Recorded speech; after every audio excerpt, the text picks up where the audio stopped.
Episode start होता है तो हमारी फीमेल लीड को दिखाया जाता है जिसका नाम होता है मैंग। ये जिस प्रोजेक्ट पर आधे साल से काम कर रही होती है पूरी टीम के साथ, पूरी लगन के साथ, वो प्रोजेक्ट इसकी कंपनी का बॉस जिसका नाम होता है काय वो उठाकर अपनी गर्लफ्रेंड को दे देता है और इस गर्लफ्रेंड का नाम होता है जियांग।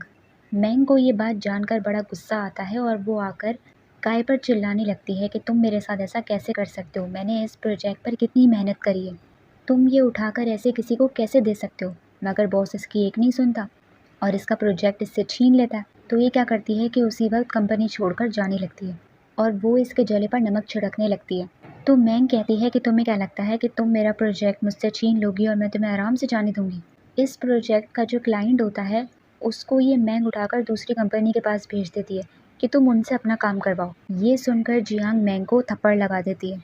तो मैंग तो फिर इसे छोड़ती नहीं है और इसे खूब मारती है, सारा बदला निकाल लेती है और फिर अपने होम टाउन वापस आ जाती है। सबसे पहले ये अपनी दोस्त से मिलने आती है और उसके बाद फिर अपने घर जाती है। इसके घर में इसकी ग्रैंड माँ, इसकी आंटी, इसकी अम्मी सब एक साथ रहते हैं और इसे देखते ही इसकी शादी की बातें शुरू कर देते हैं। इसकी आंटी तो अभी और इसी वक्त किसी लड़के को घर भी बुला लेती है, वो डॉक्टर होता है। शादी का नाम सुनते ही मैंग भाग रही होती है कि मैं यहाँ क्यों आ गई, इन लोगों ने तो पूरा इंतजाम कर रखा है।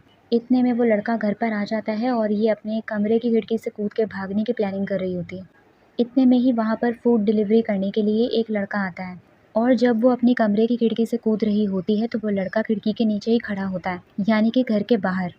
तो वो उससे हेल्प मांगने लगती है कि मेरी मदद कर दो यहाँ से कूदने में। तो वो उसकी मदद करने लगता है। वो बहुत ही शांत मिजाज का होता है, कोई बात नहीं करता, चुपचाप उसकी हेल्प करने के बाद जाने लगता है। तो ये मैंग उससे अट्रैक्ट होने लगती है। वो इसे थैंक यू बोले जा रही होती है मगर वो कोई जवाब नहीं दे रहा होता और चुपचाप निकल जाता है। बाद में घर वालों को पता चल जाता है कि वो भाग गई है। ये लोग जब इससे फ़ोन कर कर पूछते हैं तो ये झूठ बोल देती है कि मेरी दोस्त के पैर में चोट लगी है, मैं उसे देखने आई हूँ। वहाँ बाहर ये खाने की शॉप ढूंढ रही होती है मगर इसे मिल नहीं रही होती जिसमें इसे जाना है। तो इसकी नज़र दोबारा उस डिलीवरी बॉय पर पड़ती है जो कि बाहर ही खड़ा होता है। तो ये इससे पूछने आ जाती है उस शॉप के बारे में। तो ये कहता है कि वो शॉप यहाँ नहीं है, आगे है काफ़ी। तो इसी की हेल्प मांगने लगती है कि तुम मुझे आगे तक छोड़ दो फिर। ये हमारा मेन लीड होता है, इसका नाम होता है लीजन। ये इसकी हेल्प करने लगता है, इसे बाइक पे बिठाकर उस शॉप तक छोड़ देता है। वहाँ आकर पता चलता है कि ये डिलीवरी बॉय नहीं होता बल्कि अपने अंकल की जगह बस कुछ दिनों के लिए काम कर रहा होता है क्योंकि वो नहीं आए होते काम पे। तो मैंग इससे और अट्रैक्ट होने लग जाती है, इसको ये अच्छा लगने लगता है। अब मैंग ने अपने दोस्त का झूठा बहाना बनाया था कि उसको चोट लग गई है मगर पता चलता है कि उसे सच में ही चोट लग जाती है और वो हॉस्पिटल में एडमिट हो जाती है। जब ये अपनी दोस्त से मिलने के लिए आती है तो पता चलता है कि उसी रूम में वो लीजन भी मौजूद होता है क्योंकि वहाँ उसकी ग्रैंड माँ एडमिट होती है। ग्रैंड माँ मैंग को पहचान जाती है क्योंकि बचपन में ये लोग पड़ोसी हुआ करते थे। मैंग बचपन से ही दूसरे शहर चली जाती है पढ़ाई के लिए। इतने दिनों बाद वापस आई होती है तो ये इसे देखकर खुश हो रही होती है और अपने ग्रैंडसन से मिलवाने लगती है।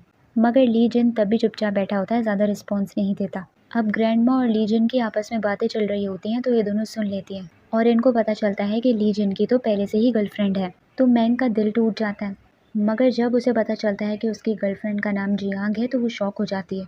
लीजन वहाँ से उठकर चला जाता है तो फिर ये लोग इसकी कज़न से उसकी गर्लफ्रेंड की सारी इन्फॉर्मेशन निकाल लेते हैं जिससे फिर इसे कंफर्म हो जाता है कि ये जियांग वही जियांग है जिसने इसका प्रोजेक्ट छीना था। तो इसका इतना खून खौलता है कि ये जाकर लीजन को सच बता देती है कि तुम्हारी गर्लफ्रेंड का तो पहले से ही बॉयफ्रेंड है। तो ये सुनकर लीजन का रिएक्शन बिल्कुल नॉर्मल होता है, जैसे उसे कोई फ़र्क ही ना पड़ा हो। वो उल्टा इसी से सवाल करने लगता है कि तुमने मुझे ये बताकर मुझ पे क्यों एहसान किया है, कहीं उसने जिसको बॉयफ्रेंड बनाया है वो तुम्हारा बॉयफ्रेंड तो नहीं था। तो ये मना कर देती है कि नहीं, ऐसा कुछ नहीं है। ये लीजन जो है वो गरीब लड़का होता है जो काफ़ी सीरियस रहता है और मैंग की बातें सुनकर ये जियांग से सवाल करने लगता है कि मुझे पता चला है कि तुम्हारा बॉयफ्रेंड है, तुम्हें नहीं लगता कि तुम्हें मुझे जवाब देना चाहिए। मैंग जो है वो इस लीजन से और अट्रैक्ट होते जा रही होती है। जब वो इसे छोटे बच्चों से अच्छी तरीके से बात करता हुआ देखती है, अच्छी तरीके से ट्रीट करता हुआ देखती है। फिर दूसरे दिन इनकी मुलाकात शॉप में भी हो जाती है। फिर जब ये हॉस्पिटल वापस आती है अपनी दोस्त से मिलने के लिए तो वो इसे बताती है कि अरे लीजन और जियांग का ब्रेकअप हो गया है। उसकी ग्रैंड मदर अभी उस पर इसी बात पर ही चिल्ला रही थी। तो मैंग को ऐसा लगता है कि मैंने अपने गुस्से की वजह से उनका ब्रेकअप करवा दिया। तो सोचती है कि मैं जाकर उससे माफ़ी मांग लूँगी।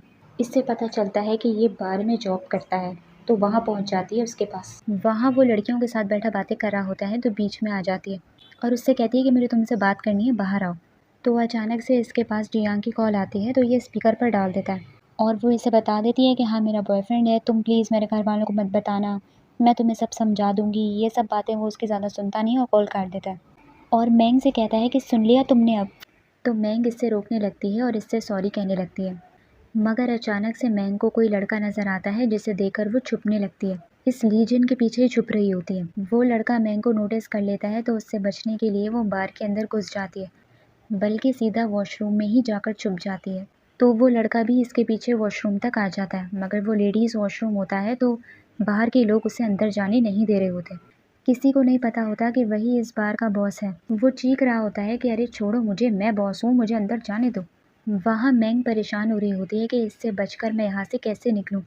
कि इतने में इसकी मदद करने के लिए ली जिन खिड़की से कूदकर अंदर आ जाता है वॉशरूम के और इसकी मदद करने लगता है और इसके लिए ये इसे बाथरूम में छुपा देता है।